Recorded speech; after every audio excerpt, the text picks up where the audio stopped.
Have you ever had a moment where you woke up and suddenly realized that the life you've been living is not truly yours?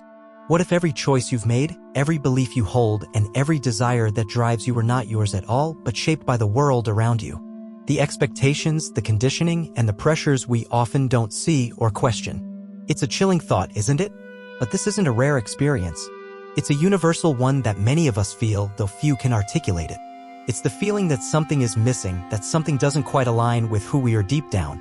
So, how much of your identity is truly you and how much is merely a reflection of what society expects you to be?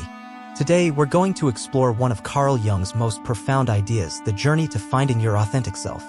Jung believed that life doesn't truly begin until you understand who you really are, and I promise, by the end of this journey, you'll know why this insight is transformative. Stick with me because what you're about to discover could change the way you see yourself and the way you engage with the world. Understanding the persona and the shadow. Carl Jung, the legendary Swiss psychologist, had a radically different view of mental well-being.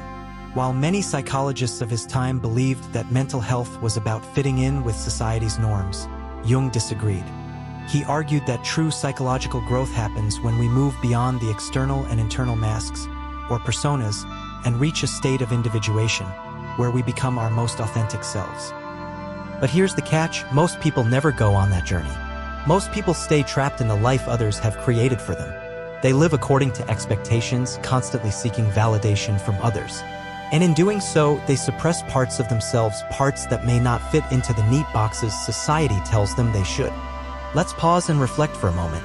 Think back to your childhood. Do you remember moments when you expressed yourself freely, only to be told you were too sensitive or too unrealistic? Over time, we all learn to hide those parts of ourselves. We start building a mask, a persona, to make others accept us.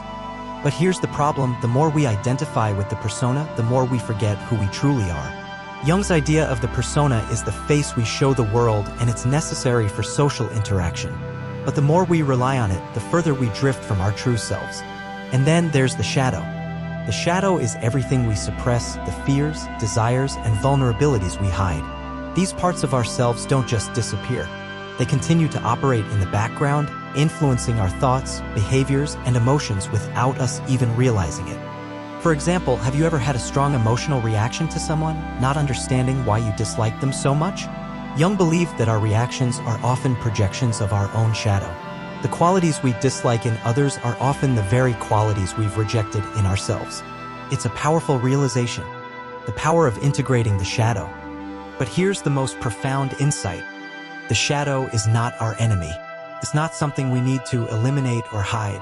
It's an essential part of who we are, and until we confront it, we'll remain incomplete. Jung didn't see psychological growth as the elimination of the shadow, but as its integration. When you integrate your shadow, you uncover a deep well of power and authenticity. The very things you've tried to hide can become sources of strength, creativity, and freedom. This is where the real transformation begins. But this journey requires courage. It's uncomfortable, it's unsettling, but it's also incredibly freeing. Real-life example: fear of rejection. Let me give you a real-life example. Many people live with a deep, almost subconscious fear of rejection. They seek approval, avoid conflict, and suppress their true thoughts because they fear judgment. But where does this fear really come from? Is it just about other people's opinions, or is there something deeper at play? Jung would argue that this fear often stems from unresolved wounds, perhaps something from childhood or past experiences. The fear of rejection is not just an emotion, it's part of the shadow that we've been avoiding. But here's the transformative part. When we face that fear, when we acknowledge it and explore it, we begin to understand its origins. And here's the most powerful truth.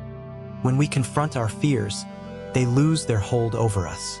We no longer live in reaction to them. We live authentically, making decisions based on what we truly believe, not based on what others expect of us. The role of archetypes in our journey. Now, let's talk about something even deeper: archetypes.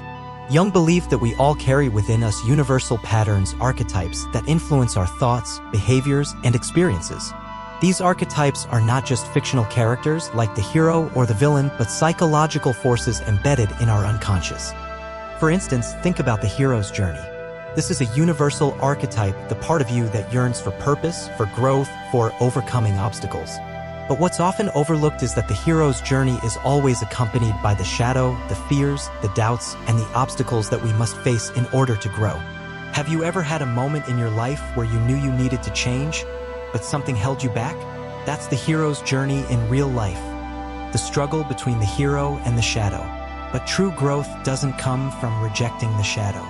It comes from understanding it and learning from it. The anima and animus, balancing the masculine and feminine. Jung also introduced the concept of the anima and animus, the hidden feminine and masculine sides of every person. These are not about gender in the traditional sense, but about the balance of energies within us. The anima represents intuition, emotion, and connection with the unconscious, while the animus represents logic, structure, and assertiveness. When these energies are balanced, we feel whole. But when they're out of balance, it can create inner conflict. For instance, a man who rejects his anima might struggle to express emotions, while a woman who rejects her animus might have trouble asserting herself. The integration of both energies is essential for achieving balance and authenticity.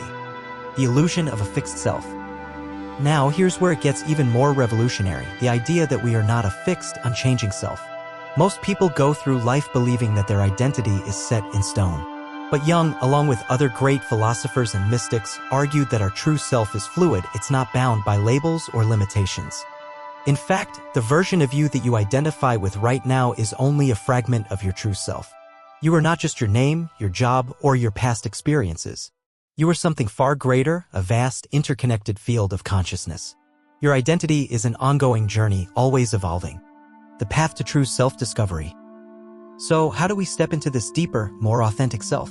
It requires courage, introspection, and a willingness to let go of everything we think we know about ourselves.